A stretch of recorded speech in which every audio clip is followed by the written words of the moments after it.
Good day. Hello, Oupas Singis. Well, hope you guys are fine. Uh, Winter is on us. We've had about a whole week of rain and cold front or whatever. So today we have a bit of sun. Not a lot, but a bit. So hopefully summer is coming back for a while. Anyway, we are reading about Jesus and his way of preaching to all the hundreds and thousands of followers in the real sense, following him wherever he goes. People will follow him in crowds, and then he will stop somewhere and preach to them. They wanted to hear, as if they had a hunger for his preaching, where he is preaching or was preaching about the kingdom of God, kingdom of heaven. So today we're going to read more about the miracles that Jesus performed, especially showing his power over nature, demons, sickness, and even death, waking somebody up from the dead. So the first one is a very well-known miracle, showing us how God or Jesus had the capability or ability to command nature. It's the wonderful the wonderful happening of Jesus and his disciples sailing across the Sea of Galilee in a small boat. And although it's a small sea, when the wind came up, the waves would be, especially for those small boats, would be quite huge. And the wind came up, and suddenly these huge waves started to come up so high that it actually started to splash into the boat and starting to fill the boat with water. Of course, the disciples were terrified, and they were afraid that they were going to go down and drown. And in the meantime, Jesus was lying in the back of the boat asleep in the midst of this huge storm.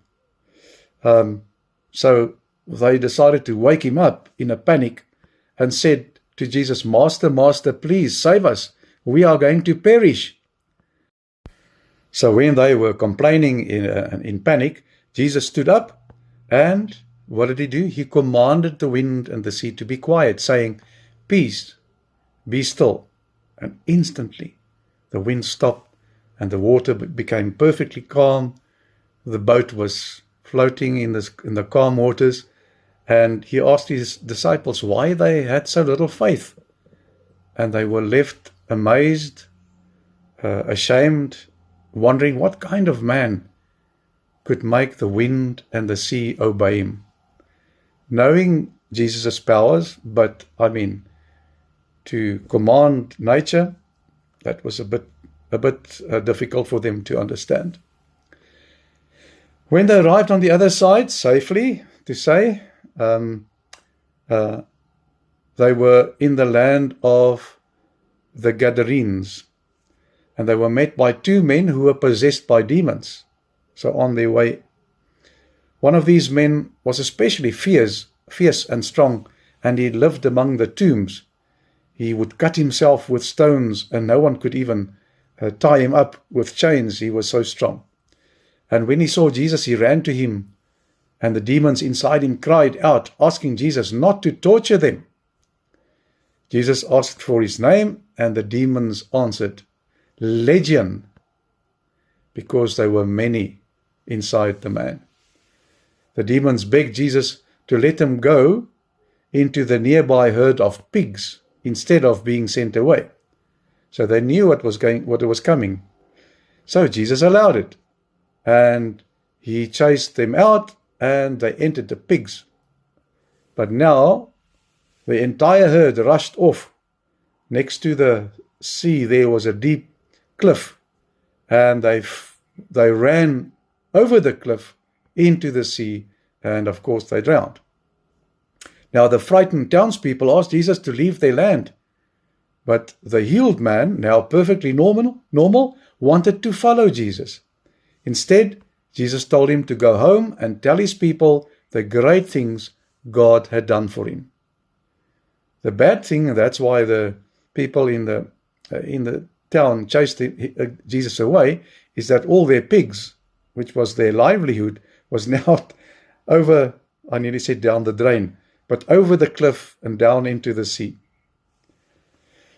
So back in Capernaum, a huge crowd gathered around Jesus, and a very important man named Jairus came and fell at Jesus' feet, begging him to come and heal his little daughter who was dying. So as Jesus was walking with him through the heavy crowd, there was a woman who had been suffering from terrible bleeding sickness for 12 long years. So now he's on his way to Jairus' daughter who is dying, and this woman interfered in the middle. No doctor had been able to help her. She believed so strongly that she thought, if I can only touch his clothes, I will be healed. That was how strong her faith was. She was able to touch the edge of his coat and was instantly cured.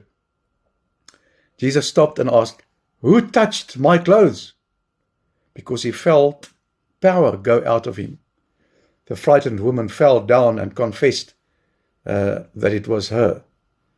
But Jesus kindly told her, "Take courage, daughter. Your faith has saved you." I mean, she believed that if she could only touch part of Jesus, she will be healed. And it has been 12 years. So wonderful miracle. And this woman was healed. In the meantime, Jairus' little daughter, or at least while he was working with a woman, messengers arrived from Jairus' house to tell him the terrible, sad news that his daughter has already died. So they told him not to bother the master anymore because it's too late. But Jesus comforted Jairus, saying, "Do not fear, only believe, and she will be saved." When they got to the house, people were crying loudly because they had these, what they call hired crowds. People will know that somebody died and they will all come and cry, even if they didn't know the person. But anyway, so they were crying loudly. Jesus said, "Do not weep. She is not dead, but she is only sleeping." The people laughed at him because they knew she was dead. They saw it. So Jesus sent everyone out of the room except for the parents and 3 of his disciples, Peter, James, and John. And he took the dead girl's hand and commanded, "Talita Kumi," which means little girl, "I say to you, stand up." And immediately the girl got up and walked around. And Jesus told them to give her something to eat. Wonderful miracle. Well, as they were leaving, 2 blind men followed him, shouting, "Have mercy on us, Son of David." So Jesus asked them if they believed he could help them, and they answered, "Yes, of course, Lord, we know." He touched their eyes and said, "Let it be to you according to your faith." So what you believe will happen. And suddenly they could see, because that is what they believed Jesus could do. So right after that, the people brought a man to Jesus who couldn't speak because he was possessed by a demon. Jesus cast the demon out, and the man began to talk. The crowds were completely amazed, saying that nothing like this has ever been seen in Israel before. So, amazing miracles by Jesus, from commanding nature to waking somebody up from the dead to driving out demons and healing the blind. It's absolutely amazing. So the people who were there at the time, just think about it, who experienced this, they must have known that this person can be nobody else than the Son of God, the Son of Man. It must be God himself, the Messiah that they were expecting. It must have been clear, but not to everybody. Because, even the Pharisees saw some of the miracles. And all they wanted to do was to grind Jesus and not believe. So they had their own themselves in mind, and their the way that they were seen by people as these upper class citizens. The Pharisees, they thought that they were the top level of society, and they wanted to stay the most important in Israel. So that's in the back of their minds. That's why they could not see that Jesus was the Messiah, even though they knew the scriptures, who predicted or prophesied that Jesus will come. They did not see and did not believe. So one sometimes think, if we were there, would we have believed? Would we have looked at Jesus and said, yes, there goes the Messiah?